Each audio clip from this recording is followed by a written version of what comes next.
अस्सलाम वालेकुम। ना जी, हामिद मीर साहब का एक पैगाम मेरी नज़र से भी गुजरा। उन्होंने कहा कि जनाब, पाकिस्तान में ना तो जनरल ज़िया का दौर है ना मुशर्रफ का दौर है, लेकिन हालात उससे ज़्यादा ख़राब है। और कहा यह जा रहा है कि पाकिस्तान में इस वक्त जमहूरियत है। तो ये कहानी जो है वो लोग मानने के लिए तैयार नहीं है। खुलासा उसका ये था। तो हामिद मीर साहब, आपको भी पता है कि जनाब पाकिस्तान में कौन सा सिस्टम चल रहा है, कौन सा निज़ाम चल रहा है। और इस दफ़ा जो हमारे जनरल हैं वो खुलकर सामने नहीं आए, क्योंकि अहमद मीर साहब पाकिस्तान में रहते हैं और इस तरह की अगर वो बात करेंगे तो फिर ठीक ठाक प्रॉब्लम हो जाएगी उनके लिए। तो सूरत आज ये है कि ये जो भी लोग इस वक्त इक़्तिदार में आए हुए हैं, ये ना तो इलेक्शन के ज़रिए आए, ना आवाम ने इनको भेजा। ये उन्हीं लोगों ने इन लोगों को सिलेक्ट किया जो पहले भी इस तरह के काम करते हैं। और जो सबसे बड़ी सियासी पार्टी है पाकिस्तान की, वज़ार तो वो कहते हैं कि हम सियासत में हिस्सा नहीं लेते, मगर सियासत के बगैर वो रह नहीं सकते, ये मैं आपको बता दूँ। उनको भी पता है कि ये मुल्क जो पाकिस्तान है, ये सियासतदानों से इसलिए नहीं चलना कि आपके सियासतदान भी कोई भी बंदे का पुत्र नहीं उधर है। और सबका पता है कि किस तरह के इनके हालात है। किसी का नवाज शरीफ का कैनेडा में स्कूलों में बताया जाता है, जरदारी का कल मैं सुन रहा था कि हॉलैंड के स्कूलों में बताया जाता है कि पाकिस्तान के जो बड़े बड़े चोर हैं उनमें जरदारी का भी नाम आता है। अंदाज़ा लगाएं कि जो तरक्की याफ्ता ममालिक है जिनसे ये कर्जा लेके ज़िंदगी गुजारते हैं, और वो भी बेशर्म है जो कर्जा दे देते हैं इनको, जो इनको कर्जा देते हैं वो भी मेरा ख्याल उनको भी शर्म कोई नहीं है। उनको भी पता होता है कि ये गरीब अवाम पे नहीं लगना। चलो जी, अगर आपने देना ही है तो अपनी कोई तंजीमें बना के उनको कहो जी हम ठीक है आपके ऊपर खर्च करेंगे, आपको कोई पैसा नहीं देंगे। हम स्कूल बनाते हैं, हम टीचर लाते हैं, हम वहाँ पर तलीम का सिस्टम ठीक करते हैं ताकि आपकी अगली नस्ल जो है वो कोई इंसान पैदा हो जाए। आपकी तरह जानवर हैवानात का तो मेरा ख्याल है कि काफ़ी शोर शराबा रहता पाकिस्तान में, मगर इस तरह के भी कोई इक़्तिदाम नहीं वो करते जो मालिक भी हमें कर्जा देते। और बड़े फ़ख्र के साथ दूसरे स्कूलों में, जिस तरह मैंने हॉलैंड का, जरदारी का और कैनेडा का, नवाज शरीफ का बताया जाता है कि ये जनाब बड़े बड़े चोर और डाकू और फिर सदर, और आप सबके इल्म में है कि कितनी दौलत है इनके पास। मैंने कई दफ़ा कहा कि वो सारी दौलत अगर निकाल लें तो पाकिस्तान की हालत ठीक हो जाएगी, पाकिस्तान की गरीब आवाम को भी कुछ सुख का सांस आ जाएगा। मगर उस तरफ किसी ने तवज्जो नहीं दी, किसी को इस तरफ ख्याल नहीं। और अपनी दौलत बनाने के लिए ये रोज़ाना सुबह से शाम तक कभी कोई ड्रामा करते, कभी मरियम के साथ जाके कहते ये रोटी कितने की है, इसका वज़न कितना है, ये 16 रुपये की कर दो। उसको आटा मिलेगा सस्ता तो वो 16 रुपये की करेगा। उसको जब आटा पीछे से मिलेगा बड़ा महंगा, वो तंदूर वाला 16 रुपये की रोटी कहाँ से बेचेगा। और जहाँ से आपको पता है कि ये चीज़ें महंगी आती हैं, वहाँ पे आप लोग बैठे हुए, वहाँ पे आप लोगों ने कंट्रोल किया हुआ सारा सिस्टम।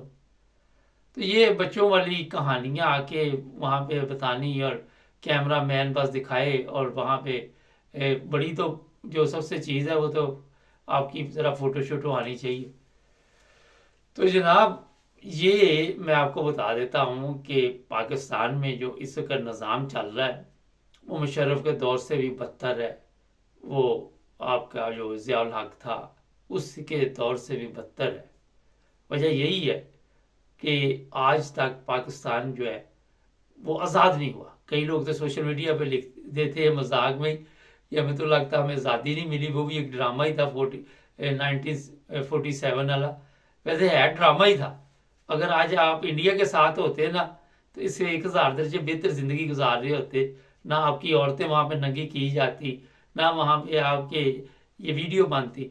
आज भी एक खतून थी, वो मैं सुबह प्रोग्राम में शामिल करूँगा, वो भी वीडियो से आपा पड़ा हुआ है। अपने लोगों की वीडियो बनाते हैं। वो कहती इंडिया में ये चीज़ें नहीं आपको नजर आएंगी। इंडिया के सियासतदान जो है वो ये वीडियो शीडियो नहीं बनाते, वो काम कर रहे हैं। वो दुबई तक अपना रास्ता क्लियर कर रहे हैं, अंडरग्राउंड समंदर के रास्ते नीचे से वो वहाँ पे बिजनेस के लिए सोच रहे हैं। हमारा होता है कि कैमरा कौन सा अच्छा है, कहाँ हम ये छुप के लगा सकते हैं, किस दीवार में लगा सकते हैं, किस जज के कमरे में लगा सकते हैं, इसी पे बात बैठे हुए। कोर कमांडर कॉन्फ्रेंस आज हुई, बयानिया जारी किया कि जनाब बड़ी बहादुरी से लड़े, हमारे जो 10 शहीद होते हैं और जो वो मारने आते हैं वो 5 मरते हैं। हर चीज जो है वो गलत तरीके से पेश की जाती है। कोई ऐसी चीज आपके सामने वो नहीं पेश कोई कर सकता कि जनाब पाकिस्तान के ये हालात है। सबको नजर आ रहा है क्या हालत है पाकिस्तान, सबको ये पता है कि पाकिस्तान किस तरफ जा रहा है। ये नहीं कि किसी को पता नहीं है। खुद ही ये दूसरे मालिक के जो बड़े बड़े बंदे हैं उनसे बयान दिलवा देते हैं पाकिस्तान तरक्की की तरफ जा रहा है। कौन सी तरक्की, कैसी तरक्की? मांगने की तरक्की, भीख मांगने की तरक्की, कर्जे लेने की तरक्की? मुझे तो और कोई तरक्की नजर नहीं आती। तरक्की देखनी तो इन मुल्कों में आके देखो, इन मुल्कों में आके देखो कि आपको पता चले कि तरक्की क्या होती है। आप आते रहते हैं, ये नहीं कि नहीं आते, कुने बने हुए हैं। सब यहाँ अपने बच्चे पढ़ा रहे हैं, सब अपने बच्चों को यहाँ पिकनिक के लिए भेजते हैं, खुद भी आते हैं। और वहां जब पाकिस्तान में लोगों को देखते तो ये खुश होते हैं, इनके कलेजे को ठंड पड़ती है। ये किसी पर जुल्म होता देखते हैं ना, इनको सुकून आता है, क्योंकि ये खुद एक जालिम तबके से तल्लक रखते हैं। आज चीफ ऑफ आर्मी स्टाफ की एक तस्वीर सोशल मीडिया पर चल रही थी कि ये मैट्रिक पास है और ये चीफ ऑफ आर्मी स्टाफ बना हुआ। लेकिन मेरा नहीं ख्याल, वो भी शायद गलत ही हो, थोड़ी बहुत इंग्लिश तो आती होगी इसको भी, तो ये नहीं कि ये शायद बाद में सीख ली हो। लेकिन गेम कोई ना कोई डली है तो ये यहाँ तक पहुंचा, वैसे नहीं ये पहुंचने वाला था।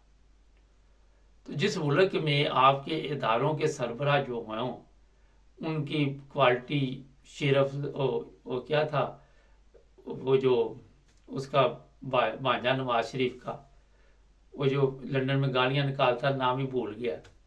खैर आ जाता अभी फैसलाबादी जो है, वो आपको पता है एक दफा पार्लियामेंट बैठा हुआ था तो उसको पढ़ना नहीं आ रहा था, वो कहता आप पढ़ दो।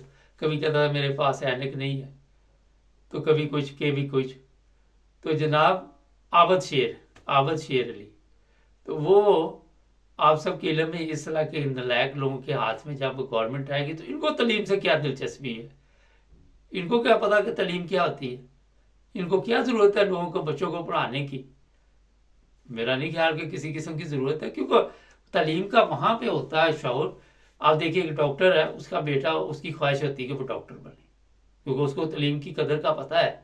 उसको पता है वकील जो है, जज है, 2 नंबर जज है, मिट्टी डालो उनकी बात नहीं करते। वैसे तो डॉक्टर भी हमारे अल्लाह मालिक है उनका भी, मगर मैं वैसे तलीम की बात कर रहा हूँ।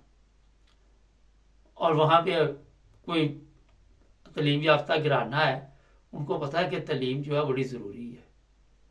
जहाँ पे हुक्मरान जाहल हों, पार्लियामेंट में जाहल, अदालतों में अंगूठा छाप, वो ऊपर सोटी वाला फारग, शहबाज शरीफ देख ले, ये मरियम देख ले, एक बंदा भी सही तरीके के साथ तलीम हासिल करके यहाँ पे नहीं पहुंचा।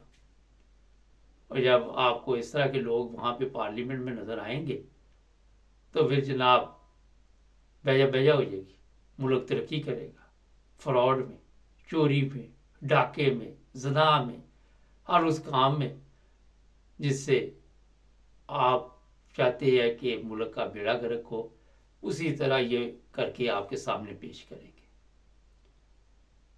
जो चाहते हैं, मैं उनकी बात कर रही, हुक्मरान चाहते हैं, आम पब्लिक को तो बेचारी को होश ही नहीं है ना। तो ये जनाब पाकिस्तान की ये बदकिस्मती है। अहमद मीर साहब का बयान ठीक था, मैंने कहा इस पर बात करके मैं आपको बताऊं कि पाकिस्तान में आज भी मार्शल ही है, कोई तब्दीली नहीं आई, सिर्फ वो ज़रा पोजीशन बदल रही है, इधर उधर बैठा के गेम वहीं से डाल रही है, जूते कहीं और पड़ रहे हैं, क्योंकि आप पता है डायरेक्ट दुनिया से जूते खाने की पावर नहीं है। तो बेहतर ये है कि आगे उनको रखो और पीछे आप छुप कर या सरेआम जैसे मर्जी चलते रहो। सब्सक्राइब करें, जुड़े रहे हमारे साथ।